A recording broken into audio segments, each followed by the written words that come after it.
Olá, sejam bem-vindos a mais um episódio do Dois Cafés e um Filme. Boa noite, Mariana, tudo bem? Boa noite, Ed, tudo bem? Estamos aqui mais Tudo. uma vez com o nosso cafezinho para Faz o falar sobre café um essa hora da filme. noite. É,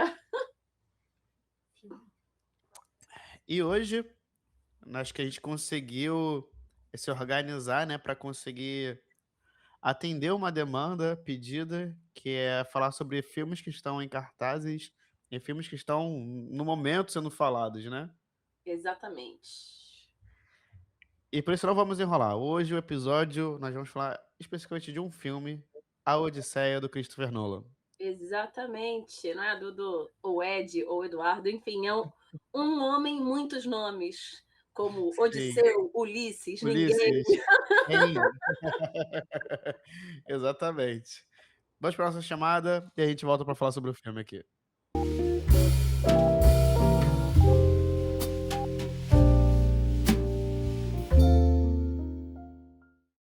Bom, o filme do Christopher Nolan, A Odisseia, a adaptação, né, do clássico mitológico grego do Homero, atribuído ao Homero. É um filme que eu acho que uma coisa que a gente podia começar falando, acho que até um aviso para as pessoas que estão interessadas, porque todo mundo já ouviu falar sobre a Odisseia, né, não tem como não ter A ouvido. Odisseia é aquela história que ela tem início aí há 3.000 anos, mais ou menos, né, com os Aedos e o Homero, que é atribuído ao Homero, né, enfim. Mas ela não acaba, né, a Odisseia ela tá aí, sendo narrada e renarrada até a nossa contemporaneidade, até hoje. Então é uma história que nunca teve esse fim, ela sempre está sendo trazida de volta, não só nas narrativas, em adaptações literárias, né, não só nas artes, em quadros, nas cerâmicas gregas, na Grécia clássica, em quadros durante o período do século XIX também, enfim, mas também cinematograficamente. Não é a primeira Uhum. adaptação que a gente vê, né, da Odisseia, enfim, mas é a primeira vez que o Christopher Nolan vai fazer. E aí que é o ponto que eu queria chegar, porque por mais que tenha sido uma obra, tão, explorada, você não precisa ter qualquer conhecimento sobre a obra para assistir esse filme, porque é um filme completamente fechado dentro do seu universo, dentro do que ele propõe, a adaptação, a forma que o Nolan, pega o material original, né, e cria a sua história, é totalmente fechado em si. Então, assim, se você muito lá na Odisseia e tá assim: "Pô, mas nunca li, será que eu deveria ler para entender? Será que eu deveria conhecer sobre a Ilíada?"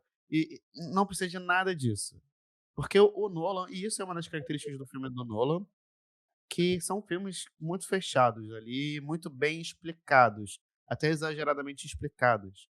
Então, assim, não se preocupem se você não conhece ou nada sobre a Odisseia, você não precisa. O filme por si só se sustenta dentro do que ele propõe ali, do que ele constrói na narrativa. Sim, Só que isso também, assim, acho que é tanto para bom como para ruim também, o que acontece. Porque, vendo, assim, muitas das críticas que o pessoal está tendo em relação a essa adaptação, é exatamente o distanciamento que tem da obra original, em termos mitológicos, em termos de mudança de sentido e mudança de história também que ocorre, e que a gente pode explorar mais um pouco à frente depois, falando para poder entender talvez o porquê dessas coisas. Mas, eu acho engraçado porque o Nolan, ele faz essa adaptação e ele parte de um argumento que tá sempre revisitando nos filmes dele, que é essa questão do personagem grandioso que vive com uma carga, com um peso, consequência das suas ações, né. exatamente. Como Oppenheimer. Como Oppenheimer, como o Batman que ele faz, como o do Interestelar, que o cara vai fazer missão e deixa de ter contato com a filha. Então, assim, esses temas vão se repetindo sempre, né. E é engraçado que no argumento dele, nesse filme, ele parte muito da questão da lei de Zeus, que estão repetindo, né, no filme.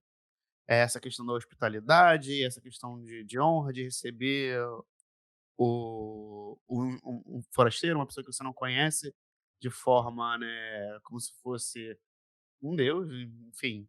Só que o arrependimento dele vai no sentido de que ele sente que ele quebrou essa lei ao ludibriar os troianos com o cavalo de Troia, né, e se valendo de um artifício, de uma artimanha de como se fosse um presente para os deuses, É o ele, ataque.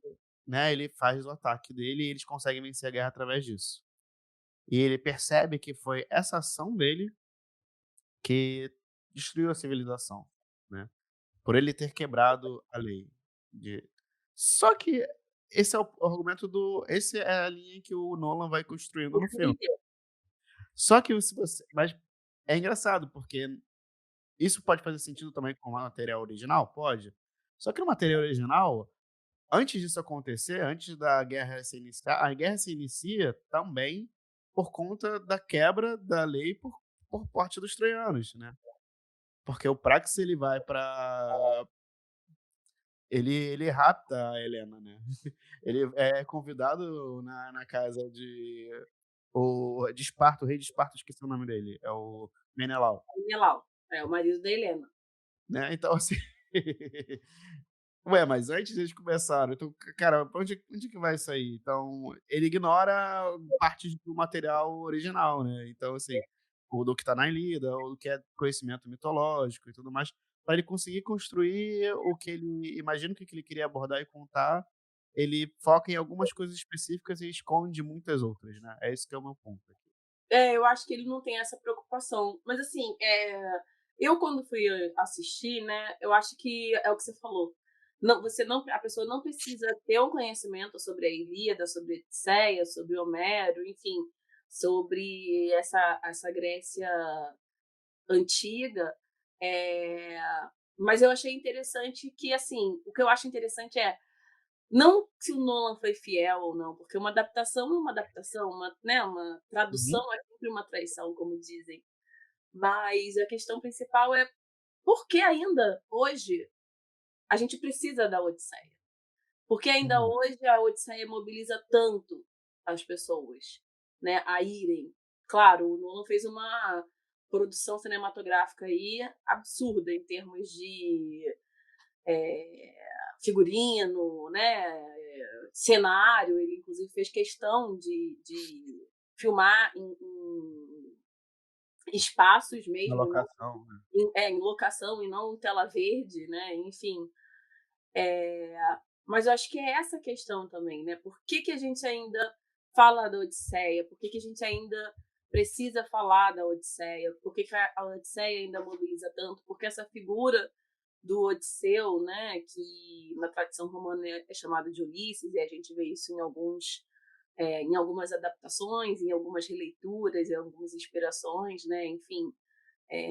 Mas por que, que essa figura que quer retornar ao seu lar, quer retornar à sua casa e passa por uma série de contratempos e empecilhos numa viagem que demora, que custa passar ali até chegar, né? A gente vê isso não só na Odisseia, a gente vê depois, né? Por exemplo, é, na obra da Divina Comédia do Dante tem isso, tem essa volta, né? E essa viagem, enfim, no próprio Ulisses do Joyce. Então, assim, é, essa essa volta, né, para Ítaca, eu acho que é uma volta que todos temos para algum lugar. Então, acho que talvez seja isso um pouco que vá mobilizando, assim, no grego clássico, né, a palavra que está sempre ali pela Odisseia é nostos, né? Eu não sei falar grego muito especificamente, mas enfim, nostos é retorno, né? O que se fala, ele usa muito lei de Zeus, lei de Zeus, lei de Zeus, mas é como você estava falando, isso aí também foi um artifício que o Nolan utiliza para criar a narrativa dele, nem a narrativa dele, né? Mas a Uhum. palavra central ali da Odisseia é justamente nostos, que é retorno. né? E daí deriva, inclusive, a palavra que a gente utiliza muito hoje também, que é a nostalgia, né? É esse retorno para um espaço, né? Que a gente já conhece, que é conhecido nosso. Então, eu acho que talvez a Odisseia mobilize muitas pessoas nessa dimensão, sabe? De poder ter desse comum que todo mundo tem alguma coisa para voltar, todo mundo já tentou voltar para alguma coisa, já tentou voltar para algum lugar.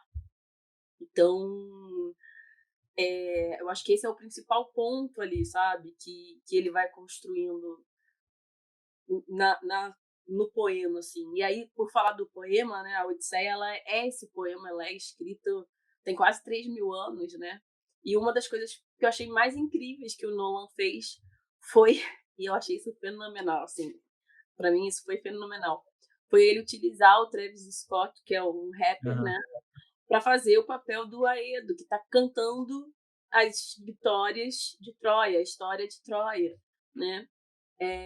Porque eram essas pessoas, né, os Aedos, essas figuras que eram inspiradas pelas musas, pela, as deusas, né, que são parte do panteão, enfim, grego, que inspiravam esses poetas, esses Aedos que cantavam, né, vitórias, derrotas, enfim, a história, e passava então essa história de modo narrativo ali na oralidade, né, de modo Uhum. oral. E aí eu acho que essa sacada do Nolan de colocar o Travis Scott começando ali, né, a falar, o filme começa ali com É, ele começa. falando, né, ele ali no banquete e depois retornando. Eu acho que isso foi uma sacada assim fundamental para mim, foi um dos pontos altíssimos do filme, né? Altíssimos assim. Nessa escolha de adaptação, esse é um ponto que eu achei muito positivo. Tenho críticas a outros, mas esse eu achei muito positivo, sabe? Sim. É, esse detalhe, é bom a gente falar um pouco sobre como é que se constitui a Odisseia e talvez a importância dela no contexto, porque depois de 3.000 anos, olha quanta coisa acontece com a nossa civilização nesses 3.000 anos, né? A gente tá falando de um texto pré, Cristo. Cara, É, é muito tempo, é muito tempo.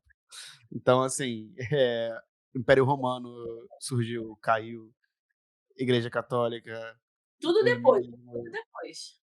né? Então, olha quanta coisa se passou. E aí, a gente tem um distanciamento desse texto e da importância dele na época, que hoje a gente encara ele como uma ficção, mas ele tem um valor mitológico fundamental de estudo daquele povo, daquela civilização, como guia moral, como valores, algo Ele muito mais próximo como a organiza. Bíblia hoje para a gente do que qualquer um livro. Nossa, o Homero escreveu um livrão, vamos lá escutar eles cantarem. Não é Não, isso. um texto que organiza a sociedade, junto com outros, mas é um Sim, texto junto com outros. importante ali que organiza a sociedade. Então, primeiro entender essa diferença é fundamental, porque o que o Nolan faz, ele não tá ali preocupado, por mais que ele faça esses tipos de referências e homenagens nesse sentido, como você falou, do Travis Scott, porque é algo realmente referenciando essa cultura da oralidade, né, e pontual, não é algo que soma para a adaptação em si. São Não, coisas que, de fato, ele está fazendo uma certa homenagem. Mas ele vai tratar esse texto, esse material original, e ele subtrai tanta coisa desse texto, tantos acontecimentos, a personalidade do próprio Odisseu muda, porque ele retira algumas decisões algumas ações do Odisseu, né, na história. Então, ele não tem a preocupação, e ele se vê, ele não tem realmente o dever de fazer uma adaptação, eh, e querer contar a história da Odisseia. Não é isso, é a Odisseia do Nolan, né. exatamente. Então eu acho que é fundamental falar assim, esse filme é a Odisseia de Nolan, não a Odisseia só. Não, com certeza. Por exemplo, uma coisa que é muito presente assim na Odisseia, né, e que a gente não vê aí justamente porque eu acho que O Nolan ele procura, como você já falou, dar esse traço para essa personagem principal ali, que é o Odisseu, né? De ter um conflito ético, moral mesmo, do que eu fiz, enfim, né?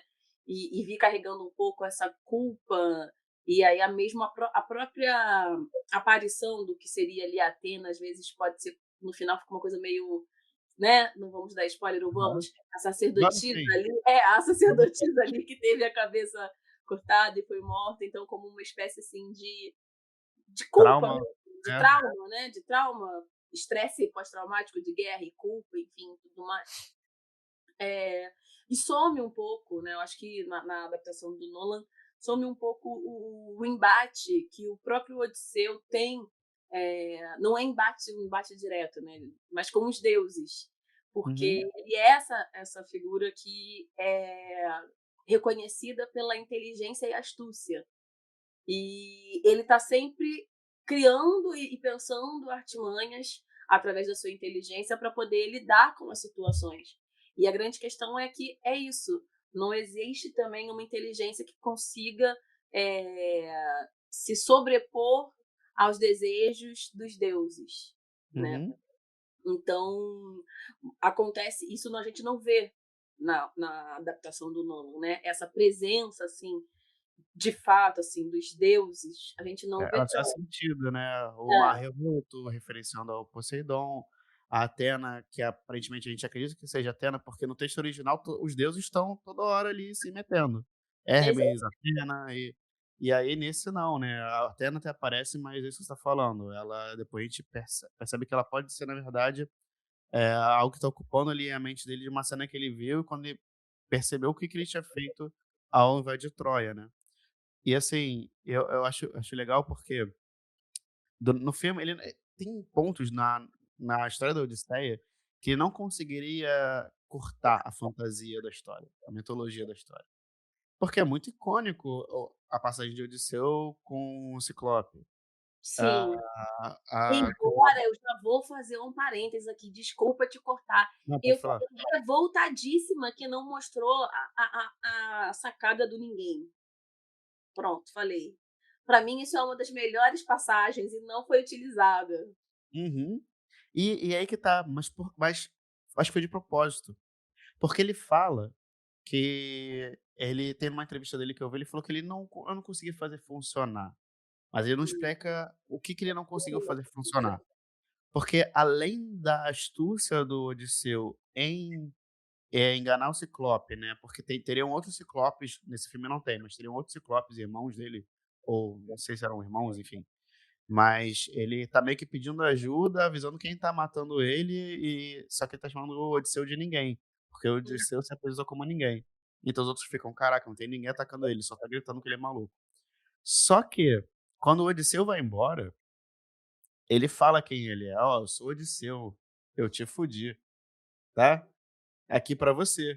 E isso volta pra ele e pra tripulação dele, porque é aí que o Sei Ciclope, que não, eu não lembro o nome do Ciclope, Polifemo. Polifemo, aí que ele vai pedir pro pai dele: "Ó, pai, quem me fudeu foi o Odisseu, É, tá? Me vingue". Nesse filme não, tipo, não tem essa sacada, né, porque ele subtrai exatamente esse lado falho do Odisseu, no sentido dele ser vaidoso também, então, que é muito presente na Odisseia. na Odisseia, né. E é claro que pra ele por isso que não funcionava pra ele, porque não funcionava pra ele ficar explorando tanto esse lado. Por isso que quando ele tá lá preso com a Calypso, é só porque ele tá comendo a florzinha de lótus, porque no texto original ele tá comendo outra coisa. É por isso que ele fica lá, né. Então assim, é gravíssimo o que o Nolan faz. Abafa, abafa. Então assim, essas escolhas do Dura Nolan 7 anos no bem bom é, lá, uhum. entendeu, com a ninfa. Ele também passa uma temporada com a Circe, a feiticeira. É assim que ele consegue fazê-la desfazer o porque aqui ele só meio que ameaça, né, nesse aqui, né, o do Nolan. Enfim, então todas as características que são muito dão muito mais profundidade ao personagem do Odisseu, ele é muito mais falho, né, porque a única falha do Odisseu aqui reside exatamente nessa questão, que é a questão central que o Nolan quer explorar, e ele explora de forma unilateral toda a história, né. E a história Sim, ela tem muito mais traz essa coisa. linha narrativa e segue só nela. Uhum, exatamente, né. E é isso que você estava falando, voltando um pouco o que você começou, né, que é por que esse texto ele é tão atemporal assim, ele tá sendo sempre revisitado. Porque exatamente ele consegue explorar, diversas, facetas dos sentimentos e controvérsias que a gente tem dentro da gente mesmo, né. Todo o texto está apresentado, os personagens todos, os deuses são vaidosos, então você vê muita coisa nesse sentido. E vamos botar uma coisa aqui que é o que eu acho que é mais genial no na Odisseia, que é o que é mais genial, porque é uma história que tem mais de 3.000 anos, que já era contada antes. Uhum.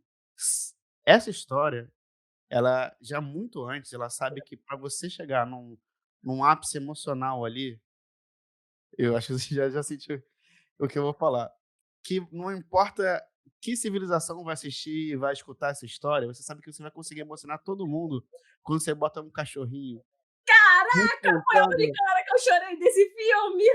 Eu também. Aquele rabinho! Mas é isso, cara. Olha quanto tempo, ó, ele sabe que meu irmão quer fazer todo mundo chorar e se emocionar, bota o cachorrinho na tela. Ele foi com aquele cachorrinho, foi a única hora que eu chorei. Eu chorei mesmo, cara. E olha como é que Eu o chorei texto é não, tô falando poderoso. sério, eu chorei, eu chorei, Eu eu chorei chorei de mesmo. verdade, eu não tô brincando não. Eu também chorei. Hum, Então assim, olha como é que esse texto é poderoso, né, e muito, muito à frente. Quantas vezes a gente não vê essas coisas se repetindo hoje nas histórias, porque, cara, não tem como, não tem sim. como. Hum. É isso, né, tipo, são as marcas, assim, que todo mundo leva. Eu acho que a Odisseia, ela acaba tocando em marcas que as pessoas levam, né. E marca é outra imagem central ali também, né, eu acho que da narração. E eu fiquei também contente de não ter retirado isso, do Nolan não ter Uhum. retirado isso da adaptação, porque, seria fácil tirar também, né, porque não necessariamente precisaria da cena em que a Euricleia, que é a criada, reconhece que é o Odisseu a partir da cicatriz, né. Aquela cena ele não precisaria, poderia pular e já ir para o arco, né, para o desafio, enfim, e tal. Eh, mas eu fiquei muito contente dessa cena estar ali, porque também a Odisseia traz um pouco disso, né, sobre essa questão da da cicatriz e das marcas. Inclusive tem Uhum. um filósofo, um pensador que escreve, né, o Eric Auerbach, ele escreve justamente sobre essa passagem. Um texto que ele escreve se chama, o capítulo do livro, né, A Cicatriz de Ulisses. O livro é Mimesis, ele escreve esse capítulo introdutório que se chama A Cicatriz de Ulisses, e ele vai trabalhar justamente a questão do reconhecimento ali do Odisseu, né, através da cicatriz, dessa memória inscrita no corpo, né? E aí ele vai discutir outra questão nesse texto, ele vai mostrar como na construção narrativa do Homero, da Odisseia, as coisas aparecem, elas são explicadas, não existe um sombreamento na narrativa, né? A Odisseia ela sempre está abrindo e explicando as coisas. E aí ele faz uma comparação com a escrita posterior que vem da Bíblia, né? A narrativa bíblica, que aí é uma narrativa envolta em mistério, em silêncio, que tem sombras, profundidade. Mas esse texto é muito interessante justamente por falar dessas marcas e como a gente reconhece é, pessoas através das marcas, né? E essas marcas Uhum. são a experiência, elas estão inscritas na experiência. Não é a identidade, por exemplo, do Odisseu não está no rosto, porque ele não foi reconhecido pelo seu rosto, né? A cicatriz, ela traz ali essa vida inteira dele. Ela identifica quem é essa pessoa e ela está inserida dentro de uma experiência, né? De quando ele era muito jovem, enfim, que foi atacado pelo javali na caça e tudo mais. E eu acho que essa ter trazido isso também abre um pouco para essa questão, porque no final, eles estão quando o Odisseu e a Penélope estão na embarcação, né, indo lá honrar os mortos, enfim, e tudo mais. Eu acho que eles têm um diálogo além dessa questão da lei de Zeus e de ter contribuído para essa ruptura ali, né, da época do bronze, enfim, clássica e tal. Eles falam sobre escrever a história, vão escrever, vão voltar a contar, vão voltar a narrar, enfim. E eu acho que essa ideia, né, da narrativa e da narração, ela é fundamental dentro não só da Odisseia, do narrador, né, do que é a Odisseia, como também no que o próprio Nolan vai construindo, que é essa diferença entre o que é uma informação, né, um texto que é uma narração, uma narrativa que é de informação e uma narrativa da experiência, né? E aí essa experiência ela continua produzindo sentido. A narrativa ela produz sentido. Não é um texto de informação que rapidamente que fala sobre o novo e tem uma efemeridade, né? Ele tem um tempo mais rápido. E a narrativa tem ela tem um tempo contínuo nesse sentido, porque ela vai produzindo o sentido. Então a Odisseia, ela é essa narrativa que não acabou, né? Essa fala final assim deles no filme, né? Ela é essa narrativa que sobrevive ao Ocidente. Como você Uhum. falou, são 3.000 anos, né? Por quê? Porque o Homero, quem quer que seja Homero, os poetas que tenham se reunido como Homero, porque tem várias discussões sobre a produção do texto, né? Mas, enfim, quem a gente chama de Homero, ele não escreve fatos, ele não fala sobre fatos, ele fala sobre experiências. Experiências de querer retornar, a experiência da mulher que fica esperando, a experiência do filho que não conhece o pai, a experiência do marido que foi abandonado pela esposa, a experiência de um rei que quer conquistar todos os territórios, né? Ele fala sobre experiências e sentimentos também. Uhum. Então, sentimentos imersos em experiências, né? Então, isso faz com que essa narrativa ela seja dotada de sentido, né? E ela continue produzindo sentido apesar desse tempo tão corrido que tem já, né? Desde que ela foi cantada pela primeira vez, enfim, desde que leram os versos pela primeira vez dessa grande epopeia que inspira tantas outras epopeias. Você, por exemplo, falou de Interestelar do Nolan. Interestelar é uma epopeia completamente baseada ali na Odisseia, Uhum. né? Ele vai para lá para o espaço para tentar resolver o problema e para ele voltar, os É. contratempos que aparecem ali, não é? Então, E a abordagem é o mesmo, a abordagem principal do Nolan, o assunto principal do Nolan é o mesmo, o interesse dele, né. E é, aí, é engraçado você citar essa questão de experiência, porque, você os exemplos que você usou de experiência dentro da Odisseia são experiências muito universais, que não são, algo como o que o Nolan quer explorar da história, o que que ele extrai da leitura dele da Odisseia. Que a leitura dele da Odisseia está diretamente ligada à ideia de alguém numa posição de poder, né. E eu acho que ele se identifica muito com o personagem do Oppenheimer, com a figura do Oppenheimer, eu acho que ele se identifica muito com esse Odisseu dele, uhum, com o personagem do Interestelar. Ele se vê muito nessa posição também, o Nolan, eu acho, sabe. uhum. Porque e não à toa, esse é o objeto de interesse dele nos filmes dele, porque não sei se você sabe como é que é mais ou menos o set do Nolan. Ah, Não. se você escuta as histórias e entrevistas sobre como é que funciona um set do Nolan, não tem lugares para se sentar, celulares são proibidos, né.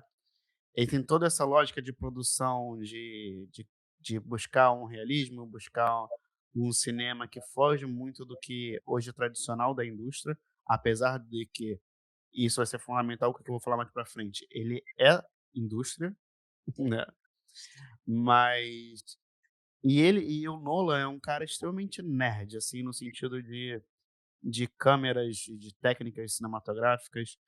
O IMAX que a gente está tanto falando, e depois a gente pode explorar um pouco mais essa questão, mas ele é uma tecnologia que quase que foi ele que resgatou, basicamente, né.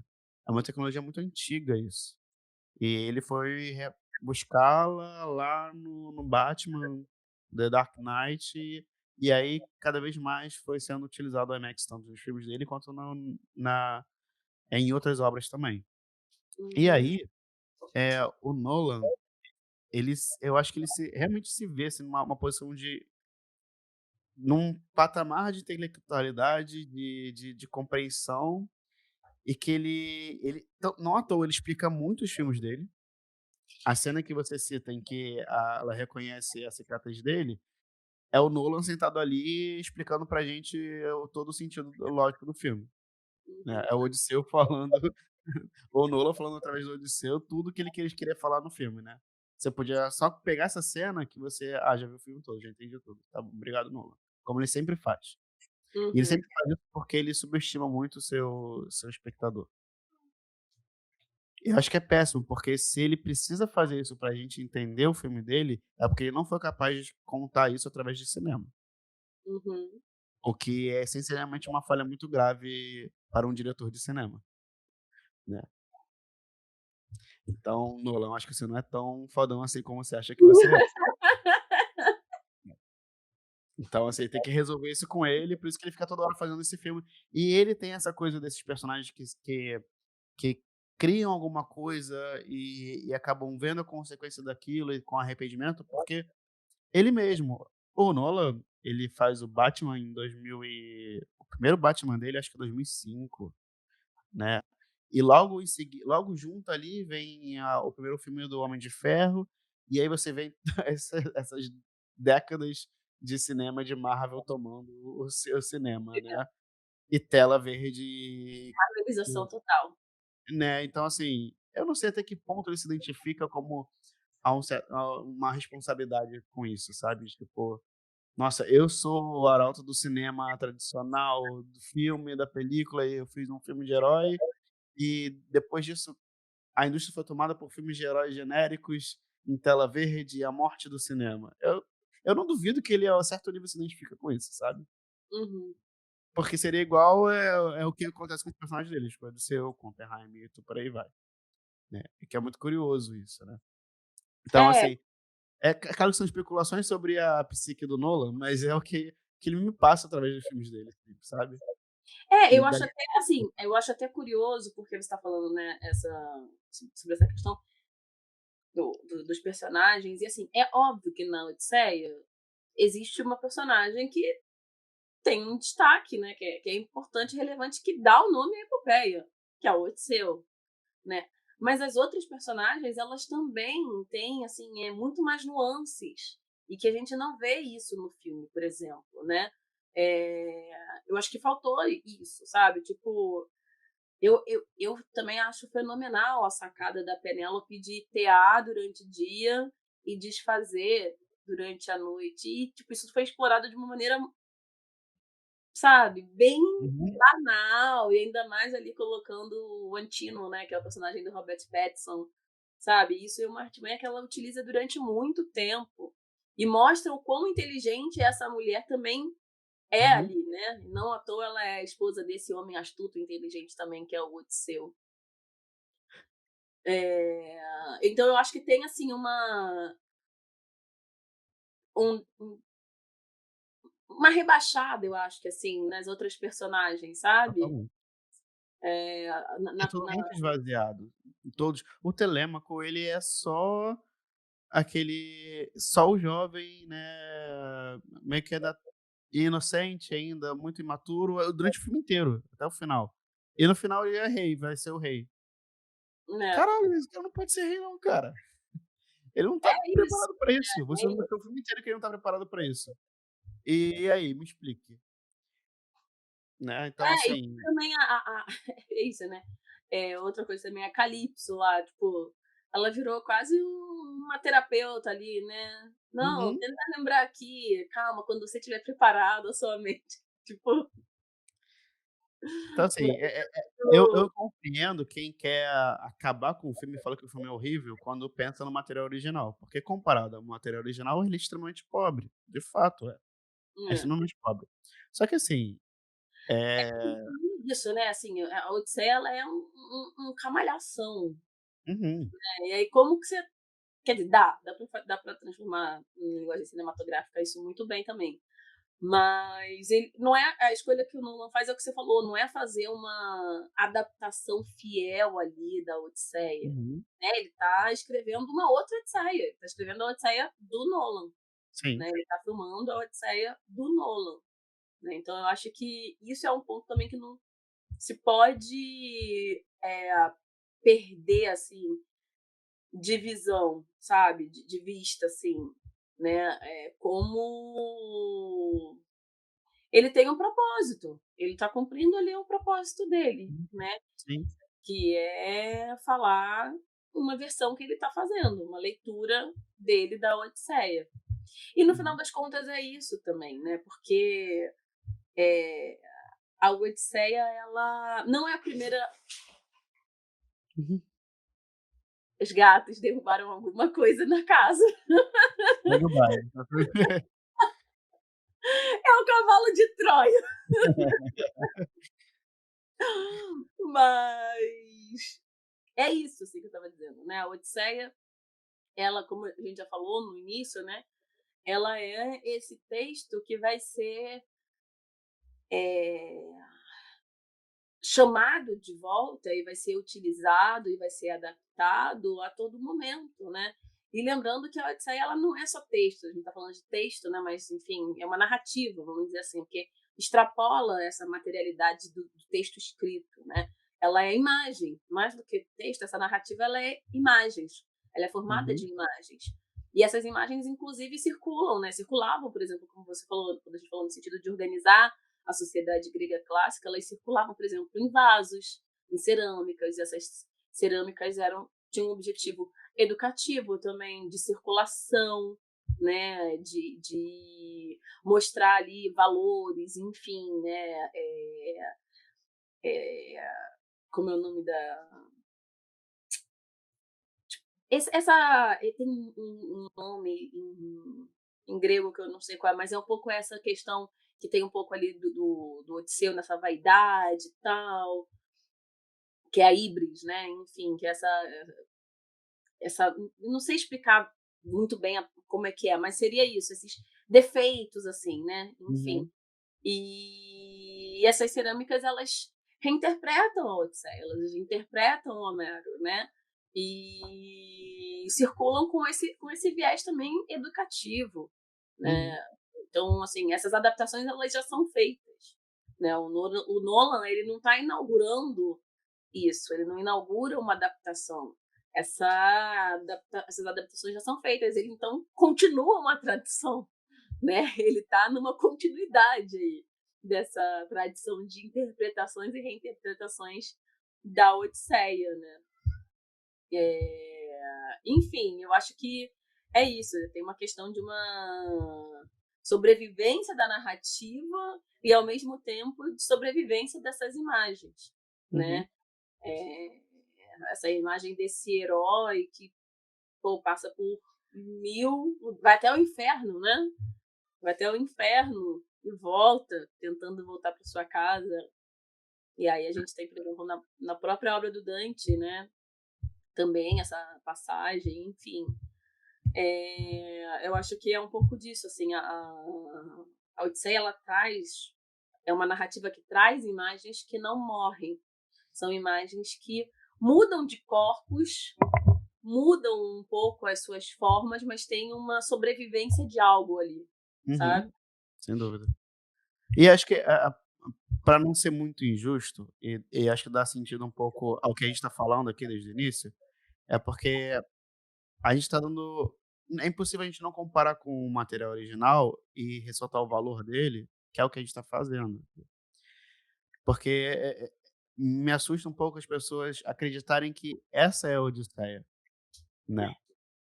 Então acho que a mensagem mais importante aqui é dizer isso: "Gente, essa não é a Odisseia, essa é a Odisseia do Nolan". E É, como com um certeza. filme, eu acho um filme muito bom e muito ok, porque tem todas as falhas que são inerentes ao modo Nolan de fazer filme, que é o que a gente já citou aqui, né, essa necessidade, essa falha de querer explicar e não confiar apenas no cinema, na Uhum. imagem, no tom de pra contar a história, né. Essas falhas existem, mas assim, cara, assistir esse filme no cinema é um É deleite, outra é experiência. maravilhoso. Né, é assim, é uma experiência, incrível. Eu adorei, assim, são 3 horas de filme que passam super rápidos, né, então assim, não quero ser muito injusto, a gente parece que a gente tá acabando com o filme aqui, né, o que a gente tá falando, mas não é muito bem por aí. É uma preocupação meio, talvez também de valorizar a Odisseia em si, do que o Nolan, né, o filme do Nolan. E aí, Sim. e sobre essa experiência no cinema, é o que acho que a gente pode falar sobre essa questão do IMAX? IMAX. É. Por Não quê? tem nenhuma sala.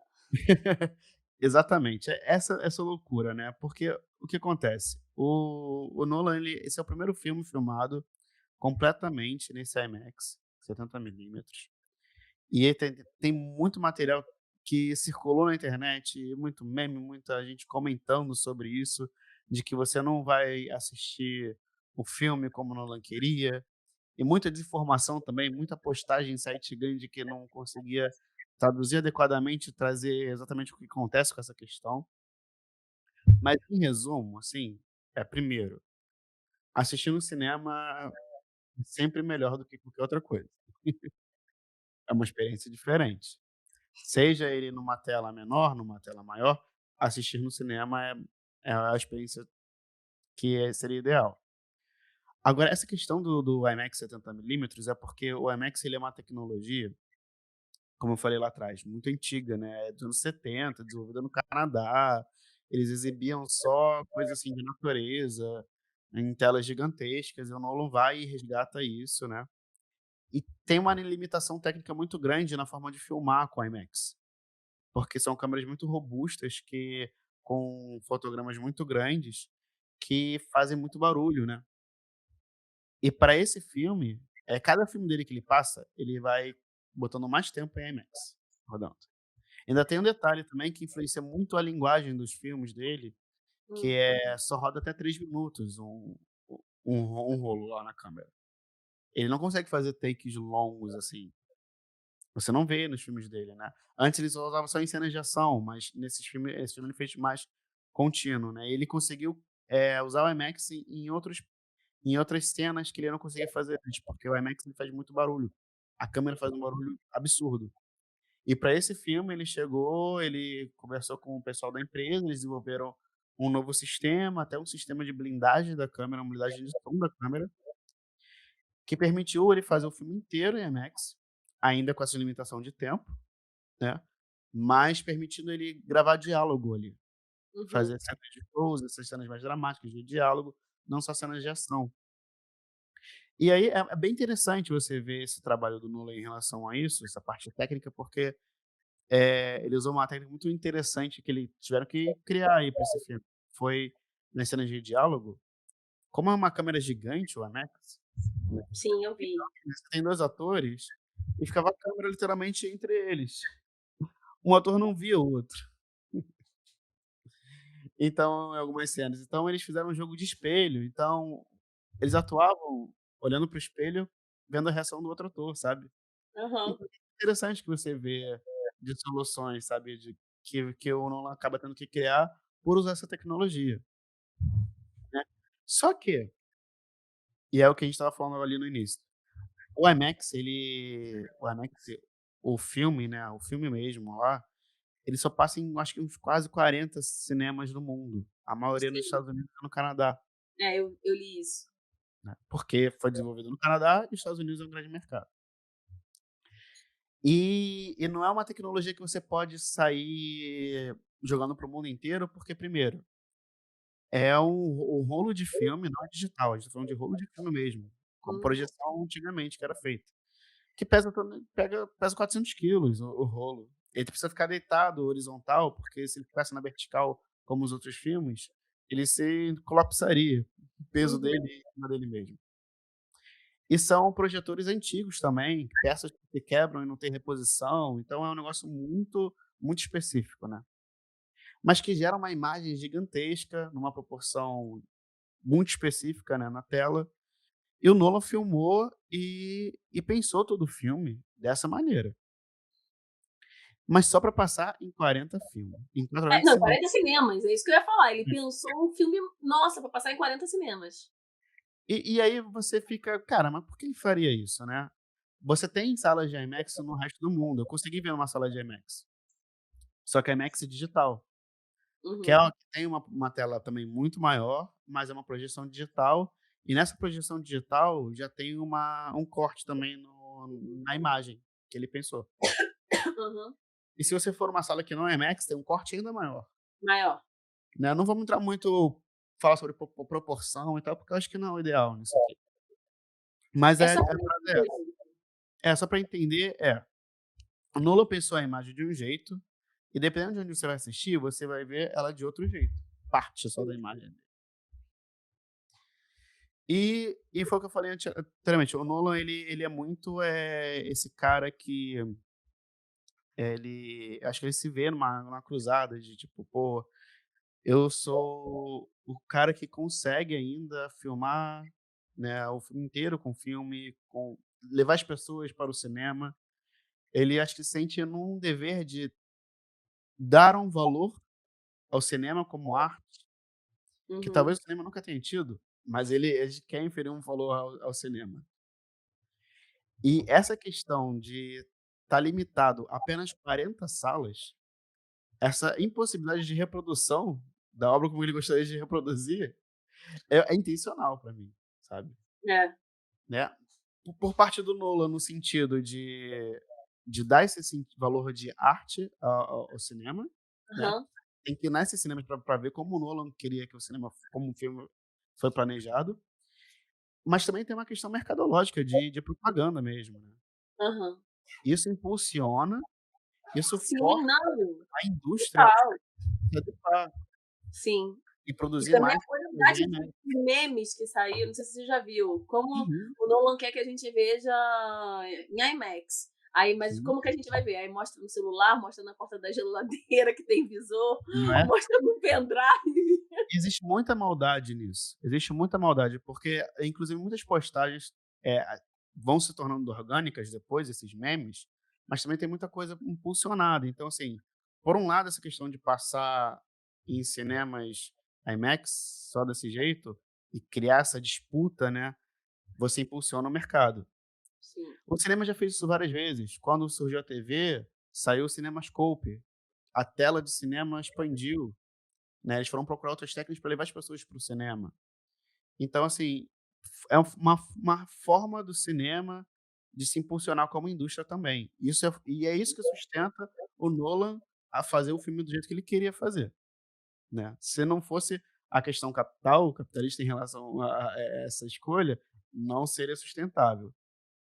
Mas, por outro lado, pela questão do Nolan, eu acho que tem muito isso, e você é a melhor pessoa para poder falar sobre o Benjamin, porque é isso, a gente está falando sobre irreprodutibilidade, né.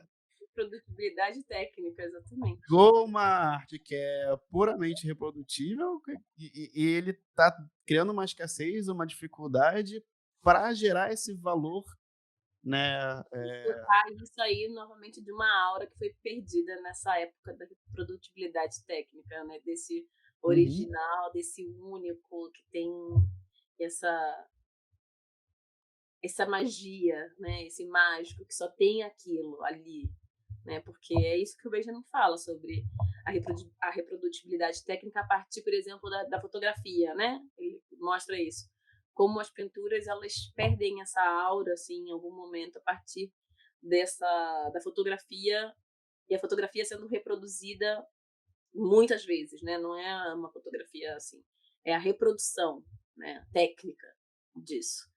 E aí tem essa perda dessa aura, porque essa reprodutibilidade ela, eh, amplia muito, né, então ela disponibiliza muitos, eh, e tira um pouco essa dimensão do que você falou, do que parece que ganha um valor a mais quando se torna mais escasso, né, Uhum, tipo esse especial, esse único, ou esse que tem pouco, né, enfim.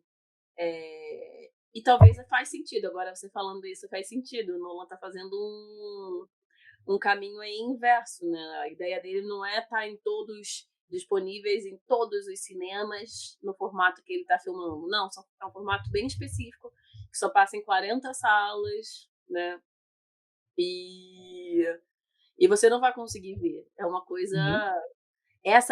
O que ele produziu, que foi no IMAX 70, né, 70 70 milímetros, milímetros. é algo que só algumas pessoas vão ver. Uhum. Essa experiência aí você não vai ter. Eu não tive, você na IMAX digital não teve, né? Então, você vendo depois no celular ou no voo, né, na telinha do avião, não vai ter. Uhum. Então é um pouco isso, realmente. Ele tenta ali dar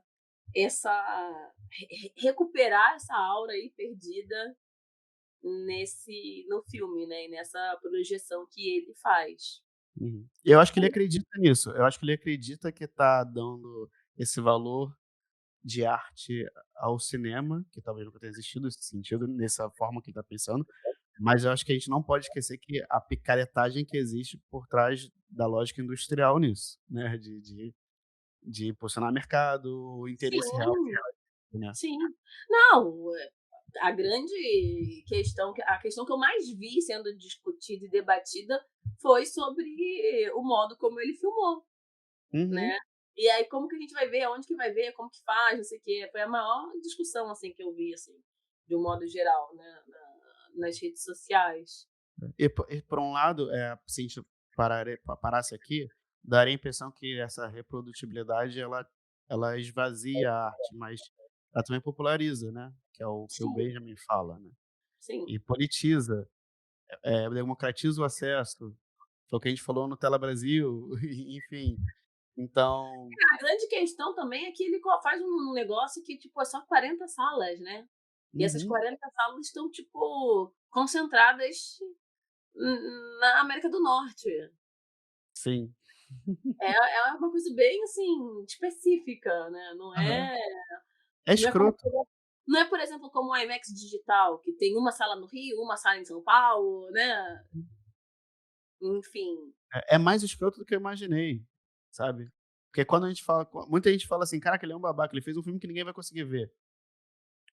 Mas ele fez sacanagem. Esse é o meu ponto aqui. É Isso impossível não acontece, saber, né? Ele sabe qual eram as salas qual eram os cinemas que sabe. passavam. É Tem óbvio que ele total sabe. ciência disso, total ciência É disso. óbvio que ele E sabe. essa coisa desse ego dele e ele não aprendeu nada, né. Não aprendeu nada com o cara que tá num papel, assim, de poder, e porque qual a consequência que vai vir, né, vamos fazer uma porrada de filme aí em IMAX 70 milímetros, vai ser um monte de porcaria, porque o mercado vai querer, vai e é isso aí. Vai esvaziar o sentido de você filmar, porque aí quando ele busca lá atrás em filmar com essa imagem, né, com essa técnica de captação, ele buscou algo estético, né, por trás Sim. disso. E ele vai estar esvaziando e destruindo tudo isso com essa palhaçada aí que ele tá fazendo. Ele. Ah, isso é mais outra crítica que a gente tem, né? Porque a gente já fez várias críticas. Sim, É sim. mais uma, assim. É um É filme mais um. legal, é um filme que dá pra ver, passa as 3 horas, você tá ali de boa. Mas, assim, tem críticas, né? A gente tem críticas tanto à própria construção narrativa, como a gente já falou, né? Quanto à questão das escolhas técnicas da produção do filme, enfim. É, eu acho que é isso, né? Ele é um Odisseu, um Oppenheimer, né? Assim. E ele fala tanto sobre e ele tenta explicar tanto pra gente o que que ele entende sobre, e ele até hoje não cai a ficha, né. Ele continua É, repetindo isso. exatamente. Esse choque ali de consciência que o Odisseu tem ali no final, quando ele tá falando com a Penélope, né? Que É. eles são o povo do mar, esse povo do mar que aparece ali no filme, né? Enfim. Parece que não caiu muito não aí. Não caiu, e é isso aí, ó. Ou seja, parabéns, Lulu, você é um idiota mesmo. De verdade. Você se acha tão inteligente que você é um idiota. Ele não é tão astuto assim igual o Odisseu. Ele não é tão astuto assim quanto o Odisseu. Não teve essas sacadas que, cara, pra mim a Odisseia ela é uma narrativa cheia de sacada inteligente de vários personagens, sabe? Eu acho que isso é um ganho absurdo, assim, sabe? Tipo, de experiências, você lê e falar, caraca, olha isso aqui, que sacada, sabe? No final das contas, ele não sacou muitas coisas ali. Não. Mas assim, eu acho que, como a gente já falou aqui no episódio, né? A Odisseia, ela é uma narrativa, né? Ela tem uma história mitológica, ela traz elementos da mitologia, então ela tem ali também um aspecto de mito, né? E, e é isso, o mito ele é algo que se atualiza toda vez que ele é contado, né? Uhum. O Mircea Eliade, que é um pesquisador também de religiões do período clássico, enfim, da antiguidade clássica, ele estuda isso e ele fala sobre isso, né? Então, o mito ele é sempre atualizado quando ele é contado novamente, né? E é isso um pouco que o Nolan faz. Ele não copia, ele não, né? Ele não inventa. Ele reatualiza esse mito. E ele reatualiza através de escolhas que ele faz, privilegiando uma construção narrativa que é É isso. dele Nolan, né? Eu acho que isso fica muito claro, assim, né? E eu acho que tá válido, é válido, assim, Sim, né? sim. É, ele tá trabalhando aí essa questão, tipo, das grandes responsabilidades, como a gente já falou, que aparecem em outros filmes, né? De uma figura que se dá muita importância também, né? Enfim. É, e, e tem outras leituras, eu acho que tem outras leituras, né? Uhum. Tipo, tem um poeta grego que eu gosto muito, que é o Constantino Cavafis, né? E ele tem um poema que se chama Ítaca, e fala um pouco sobre. E narra essa história da Odisseia numa forma de um poema, não de um poema homérico, né? Uhum. Como a Odisseia, um poema bem mais curto, enfim, contemporâneo. E o que eu acho bacana, né, desse poema do Cavafis é que ele constrói essa narrativa, né? Ele fala lá dos Lestridões, da Circe, Calipso, Caríbides, os comedores de lótus, enfim. Mas ele mostra que Ítaca, que sempre esteve na mente, né, e no desejo de Odisseu, não é o que torna o Odisseu rico, né? O que torna rico, o que torna ele rico, que toda ele fala, a riqueza não está em Ítaca, para onde você tanto quer voltar, para onde tanto você quer chegar. O que te torna rico, né? Não é esse destino, é o caminho, é a viagem que te Uhum. torna rico, é a viagem que te transforma. A chegada é um secundário, né? Mas muda o Cavafis ele muda assim esse foco que geralmente as pessoas falam de voltar para Ítaca, é Ítaca, é Ítaca, é Ítaca, né? E ele fala não é Ítaca, é a viagem que te transforma, que te dá essas riquezas. Essa Uhum. a sua riqueza não está em Ítaca, né? Então eu acho que o Homero ele constrói toda essa narrativa nessa ideia do retorno, dos nostos, né? De como voltar. A pergunta ali é como voltar, como conseguir retornar, regressar. E o Cavafis ele faz um pouco um eco respondendo que talvez o importante não seja chegar, não seja retornar lá, mas seja esse caminho do retorno. Agora, e o Nolan, né? Qual que é a questão, qual que é a pergunta do Nolan? O que ele Uhum. o retorno que ele está falando é sobre a memória, é sobre a identidade, é sobre a guerra, é sobre o trauma, né? qual que é o problema que ele encontra na Odisseia para discutir a contemporaneidade. É isso, porque a reatualização Sim. do mito é isso também, né, é Tá. trabalhar com o tempo, né, com o tempo em que estamos, no caso. Então, eu acho que é um pouco por esse caminho, assim, sabe, de entender que, não existe só essa uma Odisseia, existe a obra clássica do Homero, mas que essas outras releituras, essas adaptações narrativas, elas são múltiplas, né. Tem, então, a do Homero, né, a gente tem os vasos gregos pintados, a cerâmica grega que tem ali, inclusive, paus parênteses, as sereias, era uma ótima oportunidade também dele mostrar que sereias não ficam ali nas rochas no marzinho, não tem, né, não são lindas, elas eram chamadas inclusive de árpias, né, porque tinha asas, enfim, não era essa sereia que tá muito no imaginário, eu acho que seria uma coisa interessante dele trabalhar e de mostrar, né, que Mas não o é ponto dele não é mitologia, então. mas é isso, ele também quis construir uma coisa, eh, mais próxima de uma realidade, mas de uma coisa que está envolta totalmente no imaginário, Uhum. né. A Odisseia ela funda o imaginário, assim, não tá ancorada nessa realidade, e como ele quis colocar, né, tipo, que tira os deuses, que tira essas criaturas, mitológicas, mantém ali o Polifemo, né, mas enfim, retira, por exemplo, da própria Circe, que é feiticeira, né, essa dimensão mística e mágica dela, que fica ali uma coisa mais, eh, muito sutil, muito mais sutil, né, do que aparece, enfim. Eh, mas é isso, assim, ele está apresentando uma outra história de regresso, de retorno e de questões que estão aí permeando esse Odisseu que é dele, que é do Nolan, né, Uhum. ou que é o Nolan, não sei, mas enfim, é isso, né.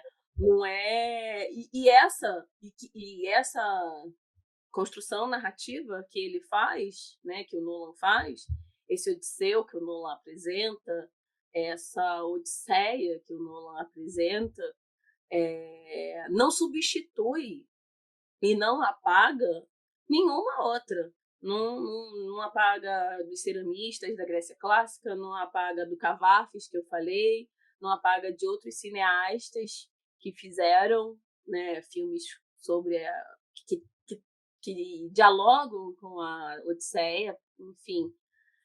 É, todas essas conversam entre si, tentando entender o seu tempo a partir de uma narrativa de 3.000 anos, né. Então eu acho que é isso, é uma continuidade que a gente vê dessa narração, né, dessa narrativa, ela continua viva porque ela transmite essas experiências. E esses narradores, esses aedos, né, desde a antiguidade até a contemporaneidade, porque se por um lado, né, a gente já falou aqui no outro episódio sobre metalinguagem, né, sobre no filme do Almodóvar, né, Uhum. se por um lado o Nolan escolhe ali o Travis Scott para ser o Aedo que está contando a história, né, cantando a história de Odisseu, sendo esse cara que é Uhum. inspirado pelas musas, quem está criando o Aedo do Travis Scott é o Nolan. Então ele Uhum. é um outro Aedo ali que está construindo, né? Ele é um outro contador dessa história também. Então, é um pouco isso, como essas imagens elas se sobrepõem e elas sobrevivem, né, como essa narrativa, ela segue, ela continua sendo atualizada e reatualizada. Então, é isso, a Odisseia ela é essa história que continua sendo contada com imagens que continuam sendo reinventadas, né, a gente nunca parou de acompanhar o Odisseu, né, no fundo a gente está tentando sempre descobrir qual é a própria Ítaca. Eu acho que nesse sentido, assim, Uhum. essa ideia do Odisseu, e aí pensando um pouco com o Cavafis, né, a gente se coloca muito ali porque, no final das contas, a gente se vê um pouco também nessa personagem, né, homérica. E é isso, qual é a Ítaca dessa geração? Qual é a nossa Ítaca? Sabe? Qual é a nossa questão? Assim. Mas, obviamente, eu acho que já falei aqui no episódio de hoje, eu acho que existem outras, hoje, contemporaneamente, né? Existem textos de autores e autoras que também dão ênfase a outros personagens na narrativa da Odisseia, né? Então, que escrevem é, romances, enfim, histórias que se desdobram dessa mitologia, né, de Troia, da Odisseia, e tem mais uma também que nunca foi encontrada, o conjunto inteiro da obra, enfim, mas que é uma continuidade, que é do filho que o Odisseu tem com a Circe, que agora eu me esqueci o nome. Mas, enfim, é essa terceira história. Só que tem textos hoje, tem livros, enfim, que contam, por exemplo, narrativas referentes a personagens femininas da Odisseia, que privilegiam um olhar sobre essas personagens femininas. Então, tem livros, agora eu esqueci as autoras, né? Mas tem As livros. traduções, isso também. Hã? As traduções também mudam nesse As sentido. traduções também mudam nesse sentido. Mas, por exemplo, tem um livro que fala sobre a história das irmãs, a Helena e a irmã dela. Eu não sei falar o nome, que é Climers, é É, muito tudo difícil. bem. A história das irmãs, tem textos que falam sobre a Penélope, né? Então, eu acho que é um pouco isso, assim, também. Isso foi uma coisa que me incomodou um pouco no filme, sabe? Ter muito, muito foco no Odisseu, muito foco mais em personagens masculinos do que a abordagem em personagens femininas, sabe? Também. Que são personagens Nolan. fortes na Odisseia, né? O que você falou? Desculpa. O Nolan. Ah, sim, é o Nolan, né? Então, eu acho que ele poderia ter explorado. Era um filme muito bom para ele explorar, porque tem personagens muito interessantes na Odisseia, né? Uhum. E fortes e cheios de nuances, assim, né? Enfim, e aí acaba acontecendo isso, né? Esse destaque aí para o Odisseu, para o Telêmaco, para o Antino. Aquelas. Desculpa, agora eu vou fazer. Desculpa. Se quiser, corta. Mas, gente, coisa. Quem que curtiu aquelas cenas horrorosas do Agamenon com, a- com aquele elmo horrível? Gente, Ué, Mariana, estamos em 2026. É Six Seven. Farmar Aura. Ele tá farmando gente, Aura. meu Deus! Enfim, enfim, eu vou ficar com o rabinho do cachorro balançando quando ele tava vendo pela última vez e morrendo. Que Aham. ó, não dá, pra mim não deu. Aquelas cenas ali, o cara numa proporção muito maior do que os outros. Enfim, Deixa mas o Nolan com os fetiches dele. é isso, é isso, é isso, é isso. Agora também tem isso, né? É uma história que fala de uma guerra, que fala de perdas, e que ele tenta construir nesse viés narrativo, né? Desse, dessas quebras morais que a guerra traz. Eu acho que é um pouco isso. E aí o personagem ali do Odisseu tá meio que carregando essa culpa aí, tentando falar sobre isso o tempo inteiro. Mas o filme mesmo toca, te toca. Como a gente já falou aqui, é com a cena de um cachorro que tá esperando 20 anos o dono chegar para morrer. Talvez uma das únicas cenas que o Nolan não mudou da obra original. Que ele faz exatamente como era na obra original. É isso. Tá dado o recado. É isso. É isso aí, Mar. Eu tô bem feliz com o episódio de hoje. Acho que a gente conseguiu falar bastante coisa, né, sobre um único filme. Hoje foi só É, só um filme, Odisseia. só Dava de para falar série. mais? Dava. Dava para Dá ficar pra ir aqui, ó, embora. 10 anos falando. 10 anos, voltando de Troia e falando. Mas é isso. A Odisseia tá no cinema. Veja em qualquer cinema. Se quiser ver no celular, baixar um torrent problema do Nolan também, entendeu. Faça o que você bem entender, mas vale a pena assistir o filme, como sempre Mesmo não sempre sendo vale a em pena. IMAX, mesmo não sendo em IMAX 70 milímetros. Má, muito obrigado por hoje. Obrigada Boa também. noite para você. A todos Boa vocês que noite. nos escutaram até agora, né, muito obrigado e nos vemos no próximo episódio. Até o próximo episódio, pessoal. Boa noite. Tchau, Ed. Tchau.